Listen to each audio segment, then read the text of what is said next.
Hi guys, welcome back to my channel. So I've been thinking a lot about what I wanted my first video to cover in regards to topics. And so the one that I chose to discuss today is something that I is very near and dear to me, something that I discuss a lot, especially in my group classes and my private lessons. It's huge in any facet of dog training, any discipline, whether you are looking to do obedience or sports or detection, search and rescue, you have a police dog, conservation, anything. Motivation is the number one factor in regards to if you'll be successful in your training goals or not. So, in this video, I'm going to discuss a few things. I'm going to discuss what exactly motivation is, why it's important, is using toys or treats or a motivator, bribing our dog, and what to do if your dog maybe doesn't seem motivated. So, motivation, there are definitely like dictionary definitions, but for me in dog training, motivation is a driving force within us or within a dog that encourages them to pursue a particular behavior. It can be internal, it can be external, but it's something that should initiate a strong enough feeling to ignore all of their other potential decisions and pursue a specific one. This is why a lot of times when you take your dog outside, right, if they've got prey drive, any sort of movement, that's going to be where their focus is because that's what their motivation is at the time. So why exactly is motivation so important in dog training? And it's going to be the same. Motivation is very important for people too, whether you're, trying to feel motivated at your job or to pursue a hobby. Motivation is the number one underlier for all of our behaviors. Even survival in itself is a motivator. So motivation in dog training is incredibly important because it's what helps create a particular association with a behavior. If we're motivated to do something, we do it, and it results in the outcome that we want, a positive association is made, and we're going to do it again and again. The more that we engage in this particular behavior, and it results in a desirable outcome, the more often the behavior will occur, and the faster it's going to become a default response to a particular stimuli. So that's best example I have, I guess, is, puppies learn to sit. A lot of times that's the first thing they learn. Sometimes that's the only thing they learn. Because when a dog or a puppy sat in front of the person for the first time, the handler got excited. They rewarded the puppy maybe with praise, maybe with play, maybe with a treat. But the puppy remembered, I did this, and my person liked that, so I'm going to do it again. So when they want something, you'll find a lot of puppies will test to sit. Now, same can go with counter surfing or chasing rabbits or pretty much any behavior. If a dog was reinforced for it in the past, the behavior is going to occur again. Now, that's being positively reinforced. Obviously, that goes into operant conditioning, which I'll discuss a different time. So, since we can't verbally communicate with our dogs using motivators, whether they are praise or treats or toys, a clicker, basically anything that the dog really likes allows us to condition a particular response to verbal or physical cues. So like obedience commands or target odors, right? We use motivators to create associations with things that we're asking our dogs to do.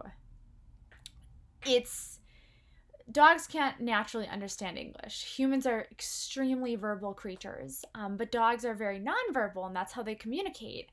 So, I think people oftentimes, because dogs are related to human children, or they kind of make the comparison between the two things, we're like, why isn't Rover coming back to me?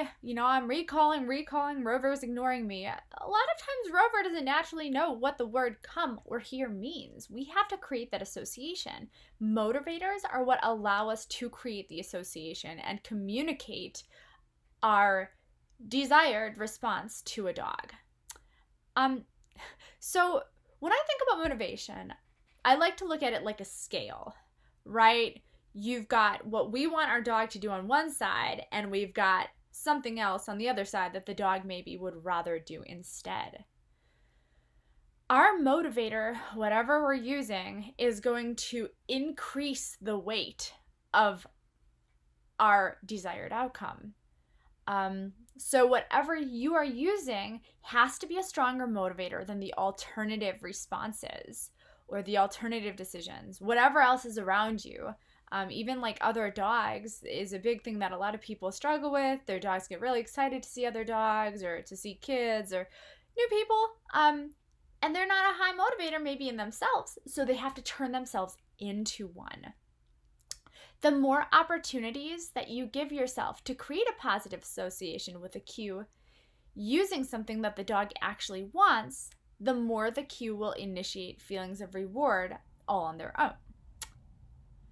So, one thing that I hear a lot, especially in like my obedience classes, because I focus very much on positive reinforcement when I'm training new obedience, is aren't using treats or a toy technically bribing my dog?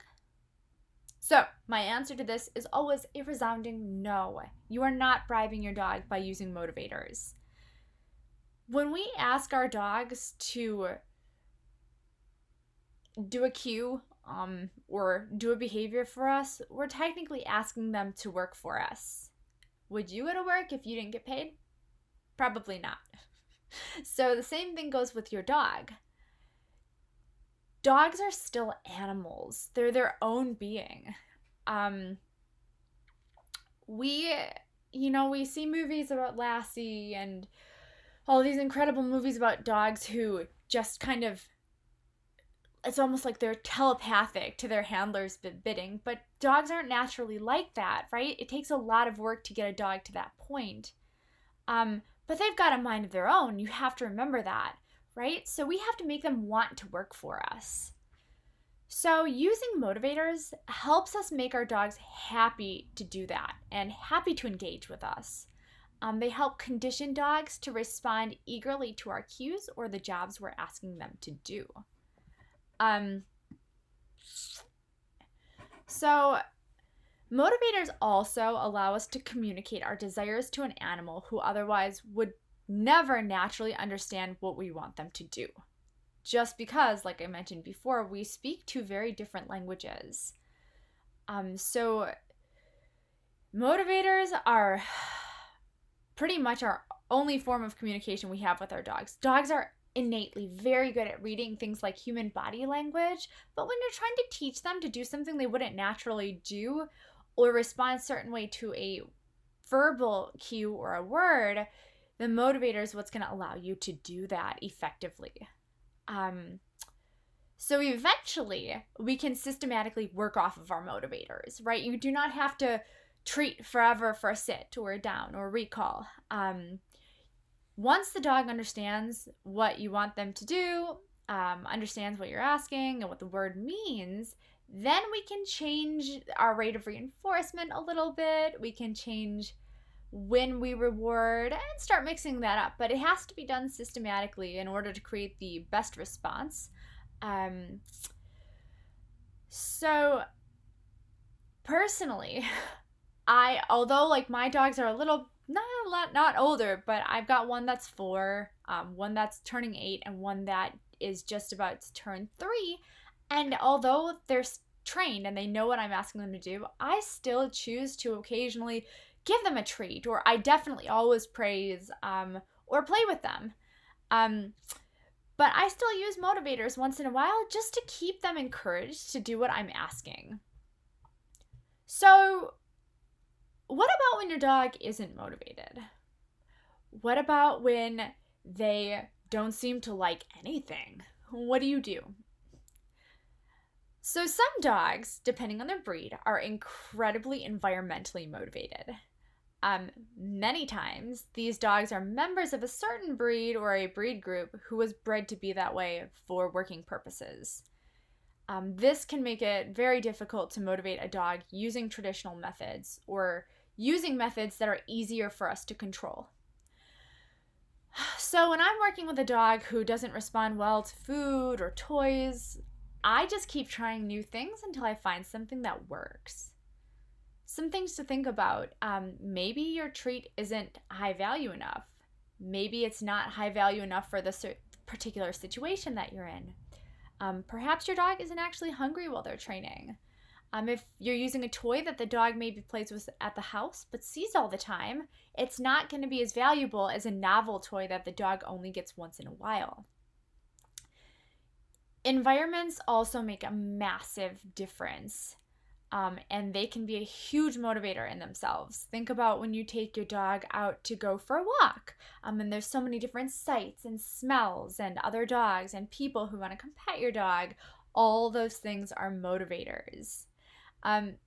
So when I'm doing a group class, a lot of times so many of my students will be like, but my dog loves this treat at home. Why aren't they responding to it here?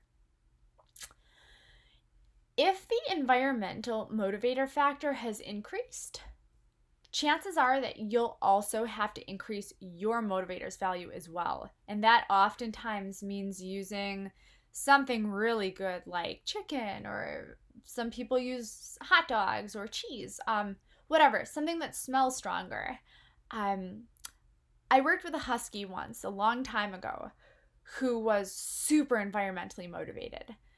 So much so that nothing I did could get him to focus on me. I tried chicken and ham. I tried all these different things. Nothing was working. So what I found worked on him was we had to maybe do some agility before our training sessions, right, to calm him down and get him a little more tired so he could focus more. But I ended up having to combine a combination of ground beef, egg, and cheese into these little meatballs and bake them, and that worked pretty well. But I had to try a whole bunch of different foods before then. But once I found something that worked, I was able to train him, and eventually I didn't have to use the food rewards at all anymore.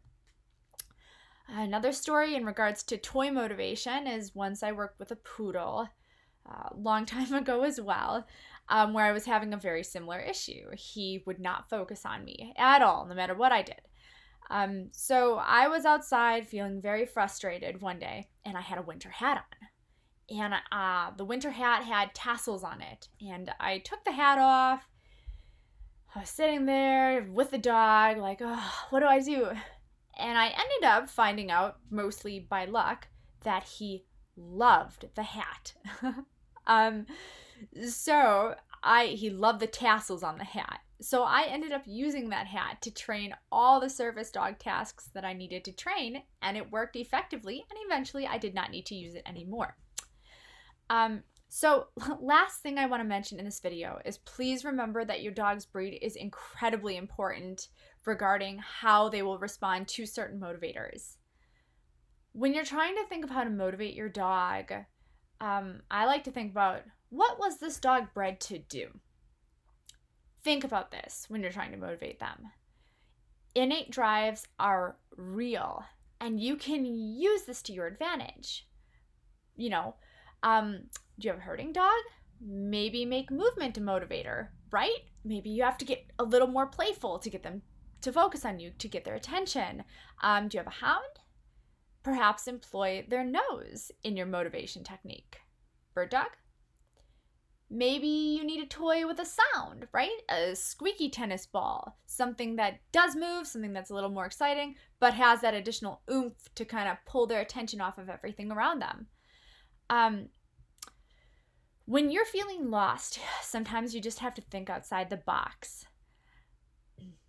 Research what your dog was bred to do and take all this into consideration, right? Try to do all these different things, and eventually you'll find something that works. Every dog is motivated by something. When you have your dog out in a natural environment, think about the things that they focus on and try to use these to your advantage. If you just keep trying things, eventually you will figure out what motivates your dog, and that will help you reach all of your training goals. Thank you so much for listening. I will have more videos coming out soon. But if you have any questions, please give me a shout out. I'll be happy to discuss this with you at any time. Thanks so much. Have a good day.